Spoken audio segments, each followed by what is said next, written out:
Au MIPIM 2025, sur le plateau de BITV, nous avons la chance d'être rejoints par M. Laurent Girometti, qui est directeur général de EPAMAN et EPA France, ainsi que par M. Damien Audric, qui est directeur de l'aménagement et de l'environnement chez Euro Disney.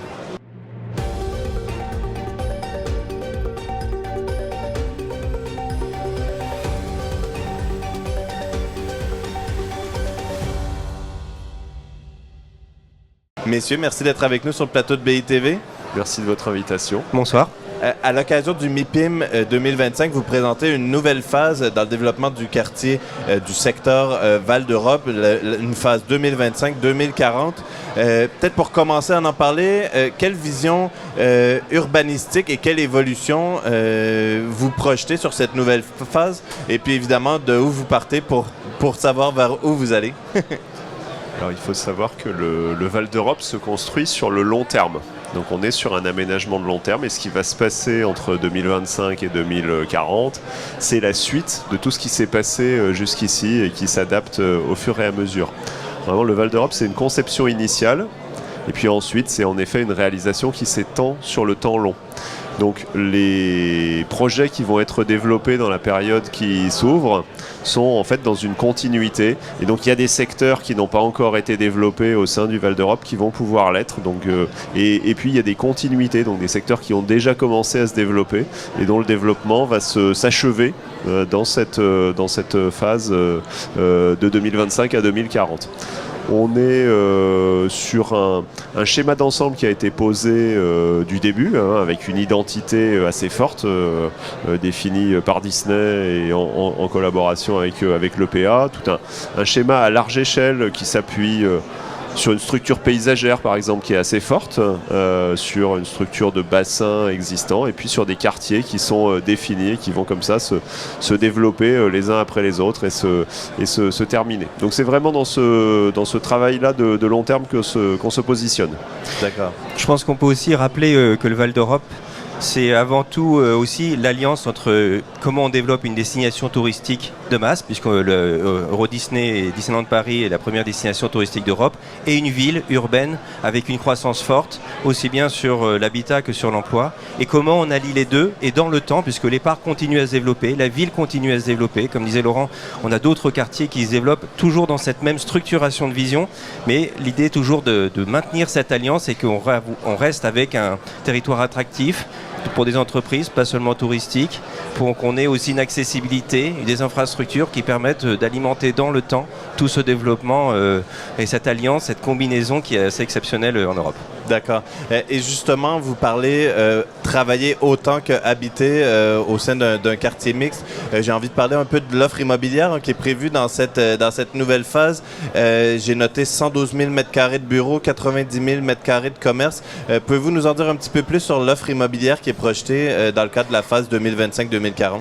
Oui, voilà. Alors, au-delà de ces grands chiffres, effectivement, ce qui compte de bien retenir, c'est qu'il y a un développement urbain et touristique significatif qui se déroule dans le temps.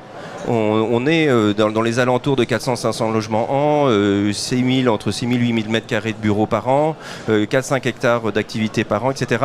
Et la projection qu'on s'est fait pour les 15 prochaines années est dans cette continuité de développement. Voilà. Et il faut imaginer que ces offres, c'est-à-dire que c'est pas au-delà de cette alliance d'une destination touristique et une destination urbaine, c'est d'attirer énormément d'entreprises qui ne soient pas uniquement évidemment sur la destination touristique pour que le territoire soit plus résilient. Et c'est pour ça qu'aujourd'hui on a plus de 8000 entreprises et la plupart d'entre elles, heureusement, ne sont pas autour du développement touristique, même si Disneyland Paris reste l'entreprise principale, mais voilà, avec une véritable perspective d'un développement économique structurant et résilient dans le temps, avec une offre immobilière qui va aussi bien des parcs d'entreprises un peu plus classiques, on va dire, à une offre de bureaux dans des quartiers denses, en cœur de ville, aux abords du RER, avec une véritable mixité avec les quartiers d'habitat. Et ça, c'est particulièrement, on va dire, je dirais pas novateur, mais particulièrement ambitieux en troisième couronne parisienne, puisqu'on est à la dernière, quasi ou avant-dernière station de RER. Et enfin, des offres qui accueillent des territoires, des terrains qui accueillent des grands comptes. On a eu la chance de livrer il n'y a pas longtemps le centre de formation de l'Ouate, oui. IMIA, Europe, Moyen-Orient, Afrique, pour tous les finalement les les salariés de Deloitte qui viennent se former au sein du Val d'Europe après une compétition de 88 sites en Europe. Et donc on a encore, on peut l'annoncer à différents investisseurs, voilà, des offres attractives comme celle-ci, avec d'autres terrains, et on vous accueille bien volontiers pour faire partie de cette grande famille qu'on a construite et qu'on va encore construire dans les années à venir, aussi bien avec EPA France qu'avec les collectivités locales. D'accord. Il y a une volonté d'équilibre dans la construction de ce territoire et c'est vrai que l'idée d'avoir des emplois et des habitants et de développer les deux en parallèle, elle est centrale depuis le début et c'est pour nous, je dirais presque le premier critère de réussite. Quand en plus on peut avoir de l'emploi local avec des habitants qui sont sur place, c'est encore mieux en termes de minimisation des déplacements. Évidemment, ça ne fait pas tout. Mais voilà, dans la période, dans la quinzaine d'années qui s'ouvrent, il va y avoir effectivement 6000 logements développés et des bureaux et de l'activité, de façon à avoir une croissance qui continue d'allier ces deux éléments forts de l'équilibre, l'habitat et l'emploi. Et puis on y ajoute évidemment l'aspect qualitatif qui est central dans toute la démarche. Donc à l'échelle urbaine, mais à l'échelle aussi immobilière, il y a à chaque fois tout un travail qui est fait avec les preneurs de l'eau, hein, ce qu'on peut appeler les preneurs de l'eau, pour que chaque projet s'insère dans une qualité d'ensemble. Et je pense que c'est aussi ce qui fait l'attractivité du territoire et ce qui est maintenant reconnu par rapport au Val d'Europe des tout débuts. On a aujourd'hui un territoire qui est quand même largement constitué et dont la qualité peut être constatée. Ce qui fait que quand une entreprise s'installe, elle sait qu'elle va avoir la bonne desserte, elle sait qu'elle va avoir le paysagement, elle sait qu'il va y avoir en face d'elle une exigence, ça c'est sûr, un temps des équipes de Disney, de l'EPA, des collectivités, mais en même temps, une certaine garantie que ça va fonctionner parce que les salariés sont très satisfaits, les habitants sont aussi extrêmement satisfaits, c'est un point que vous suivez régulièrement. Et donc on est tous très attachés à conserver ce développement régulier, cet équilibre et cette satisfaction globale qui est apportée tant aux entreprises qu'aux habitants. D'accord. Rapidement, vous me permettez peut-être une dernière question. Damien, vous y avez fait allusion sur le profil des entreprises, sur le tissu économique du territoire.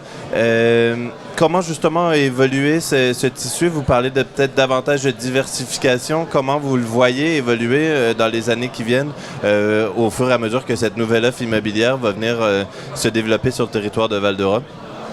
Alors c'est vrai qu'on est parti avant tout d'un développement qui est parti du cœur de la destination touristique. C'est vrai que voilà, on est parti avant tout de là, puis petit à petit s'est aggloméré, veut dire un développement qui est autour de la destination touristique. Puis il y a eu un deuxième temps fort dans le Val d'Europe, c'est le centre commercial.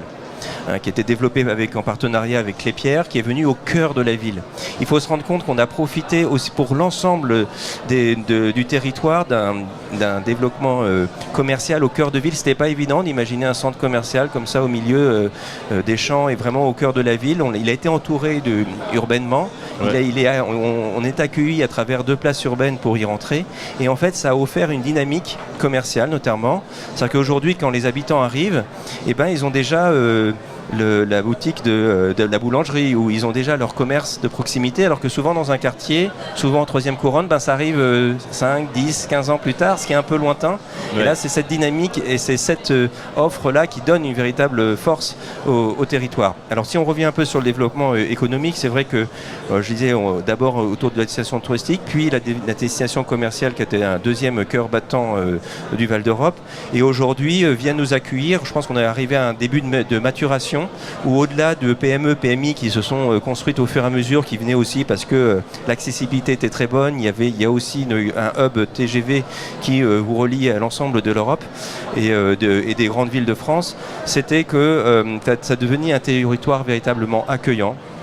Et cet accueil a permis à l'arrivée, je vais en parler tout à l'heure de Deloitte, mais aussi du Crédit Agricole Brie Picardie et d'autres grandes entreprises qui viennent s'installer, qui viennent installer leur headquarters. Et je pense que pour l'avenir, on peut espérer comme ça continuer cette dynamique d'une maturation d'un territoire de plus en plus urbain, de plus en plus interconnecté. D'accord. Il y a surtout une capacité à accueillir une grande diversité de projets. C'est-à-dire qu'il y a en effet des possibilités d'avoir des grandes emprises, ce qui peut devenir assez rare pour pour accueillir voilà, un grand compte, un Deloitte, le centre linguistique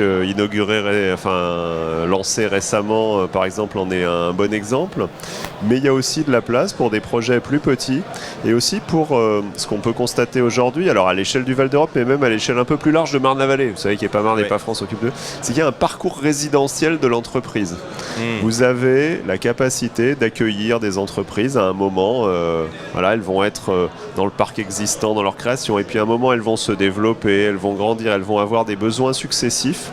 Et vous êtes sur un territoire qui est cohérent dans sa desserte. Souvent avec aussi des salariés qui, pour une bonne partie, habitent sur place. Et il y a une vraie recherche de la part des chefs d'entreprise, finalement, de rester dans le secteur et de pouvoir s'y développer, de pouvoir trouver des locaux qui soient adaptés à l'évolution de leur activité.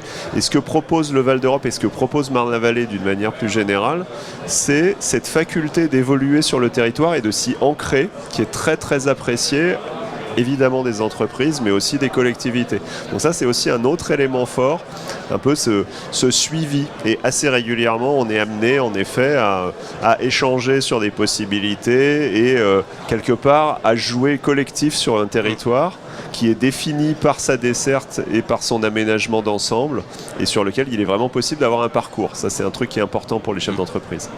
Messieurs, merci beaucoup d'être passés nous présenter tout ça sur le plateau de BITV. Une belle histoire encore qui continue de se raconter sur le territoire de Val d'Europe. Merci aussi à tous et toutes d'avoir été avec nous. Je vous dis à bientôt au MIPIM 2025 sur BITV.